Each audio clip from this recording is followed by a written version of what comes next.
Hey, it's Rob Weinberg, and on this channel, we empower people to take control of their future through expert mortgage, financial, and real estate strategies. If it's your first time watching us, go ahead, hit that subscribe button, and also don't forget to smash that bell so you get notified on the new content we're putting out for you guys every single week. In our lesson today, what I want to talk about is home buying in a competitive market, specifically home buying in a seller's market. So we're going to discuss these topics here today. And the first thing that I want to go over is the state of the market. What is the state right now? We're in May, June 2023 in Connecticut in the Northeast US.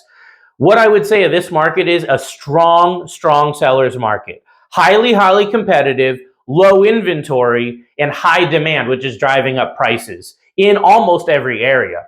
So it's a very difficult market for home buyers, and that's what really motivated me to put this lesson together for you guys. What challenges are home buyers facing today? Well, number one is unprecedented interest rate increases. Over the last 18 months or so, we have seen interest rate increases that really are unprecedented in our entire lifetime. The most recent that was anything similar was way back in the 1980s. So most of us haven't seen anything like this at all. Those interest rate increases have made it so many housing payments have gone up significantly, and that's making it more unaffordable for home buyers. Because there's a limited inventory out there, there's more buyers than there are homes for sale, and that creates this multiple offer situation. Rising home prices, because there's more demand than there is supply of homes, we're seeing prices slowly but surely continue to rise. I know there were a lot of home buyers sitting on the fence over the last 6 to 12 months saying, I'm just going to wait it out. I'm not going to buy a home now. I'm going to wait for a crash. I'm going to wait for a pullback. And at least in the Northeast United States, we have not seen a pullback. We've actually seen the opposite. Housing prices have continued to escalate. More and more buyers are coming into the market, which is creating, again, this imbalance in supply and demand. And because of that, we're seeing bidding wars. One of the biggest challenges of home buyers today is bidding wars. On almost every single home, there's all these offers, which creates a scenario where you're trying to beat someone else out, and you may end up paying higher than the actual value of the property. And that can be scary for a lot of buyers, especially first-time buyers. So how can a home buyer be prepared in today's market? How can you get a leg up? Number one, most important, is you need a solid full pre-approval well before you're ready to start looking at a home. And the reason why that's so important is in today's market, most home sellers and listing agents, they won't even entertain your offer without a full pre-approval. And let me also say it needs to be a pre-approval from a reputable lender with excellent reviews and a great reputation, ideally even local in your state or in your area. So that's really important. Getting pre-approved early. I recommend a minimum of 3 to 6 months before you're ready to buy a home, but as soon as you possibly can, which gives us time to really work out the kinks, see what is your best plan of action, what loan's going to work best for you. So getting pre-approved early. The next thing is working with a knowledgeable real estate agent and a knowledgeable wealth team. So when it comes to buying a home, you're not going at it alone. You have to use certain professionals through the process. I'm talking about a real estate agent, a home inspector, a mortgage lender, a real estate attorney. Those are really the main ones to get your home buying process off the ground. Make sure you're working with an experienced and knowledgeable agent and these other individuals. How do you know if they're experienced? Go vet them. Go look them up. Look at least 1, 2, 3 different options. See who's got the best reviews, who has the most recent reviews, and who has that longevity, that experience, ideally decades or more, so that they can easily shepherd you and hold your hand through this home buying process. So that's really important on the preparation side. You don't want to take that for granted. There have been quite a few recent industry changes in the mortgage and real estate industry that can really affect home buyers. So what I'm talking about is new lending guidelines and new programs. So many don't realize that there's always innovation going on in the mortgage industry. Yet sometimes they're taking programs away, other times they're adding programs in. Because of all these other challenges we've been talking about, the industry in general has actually been trying to adapt and assist first-time home buyers, particularly with different grant programs, different first-time buyer loans with low down payment.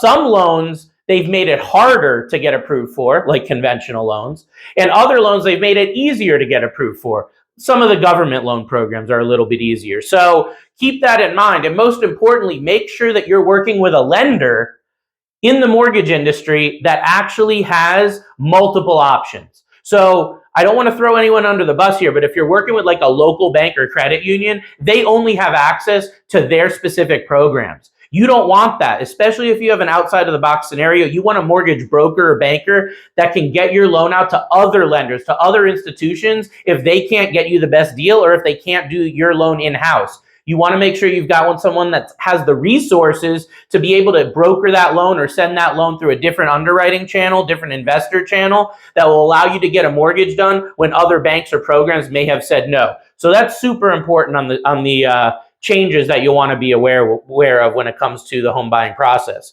How can you stand out? I want to spend a minute really honing in on standing out, because with so much competition out there, you need to do things that are going to put your offer at the top of the stack and not just get lost at the bottom, especially when there's a dozen, 2 dozen offers, which can be common today. So the first thing is, don't try to lowball. Get with your real estate professional and really collaborate with them on what the why is of the seller, all the information they know, so they can best craft an offer. Sometimes that may mean right now coming in at or well above the listing price to ensure that you're going to get that property. So strong offer, high down payment. Ideally, I'm not saying you can't get offers accepted with 3.5% down or even no money down, like a VA or USDA loan. But I will tell you, I've had several clients who beat out others recently because they were putting down 20%. Other people were putting down 5 or 10. I had one yesterday. He was putting down 25%. The next best buyer was putting down 15%. So even though their offer amounts were the same, because this buyer was putting down a higher down payment, it gave them that competitive edge. So talk to your mortgage advisor and real estate agent about that potential of just strengthening your offer with those sort of changes. You can maybe waive contingencies, offer a fast closing timeline. We do a lot of pre-underwriting where I work, so we can get a pre-underwrite, TBD underwrite done, and then have you completely done and wrapped up within 20 business days, sometimes even less. That's a huge advantage. Work with a lender that allows you to do the TBD underwrite and get that sort of certainty from underwriting up front.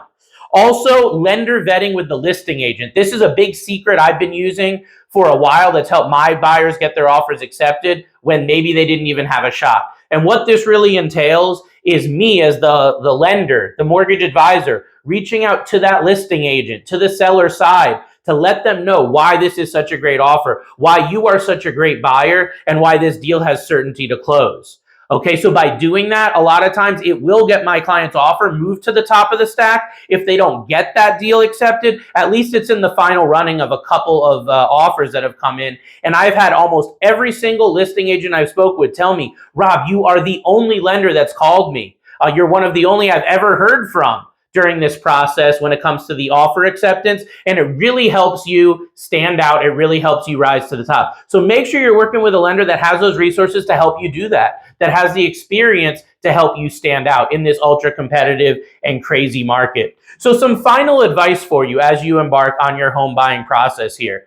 Number one is that experience, making sure you've got that wealth team. Don't take that for granted. Don't get at it alone. Number two, getting pre-approved very early. If you can, 3 to 6 or more months away from buying a home, get that lender relationship going, get that pre-approval going. Communicate often with your lender and realtor. Don't wait for things to go wrong. Don't wait for your question to go unanswered. Ask the question. Bring the information up. Discuss, communicate, collaborate. The more you can tell us, the easier it'll make our job. And last but not least, be patient and flexible in the home buying process. Now more than ever, buying a home can take a little bit longer. There may be a little speed bump here or there in the road because of all the items that we've talked about. So make sure that you have your body armor on, so to speak. Don't take it personal. This is a process. Be flexible, work with that great team, and we'll get you to that finish line and into your dream home. So if you found value in our lesson today, go ahead, share this with somebody else that may also be thinking about buying a home in today's competitive market. If you're looking for a consultation, you need that mortgage advisor to help guide you, I'd be happy to help. I do offer one-on-one consultations. I'm licensed in Connecticut, Massachusetts, and Florida, and my direct line by call, text, or private message, 860-413-3938. As always, hope this helps, and we'll see you on the next episode. Take care.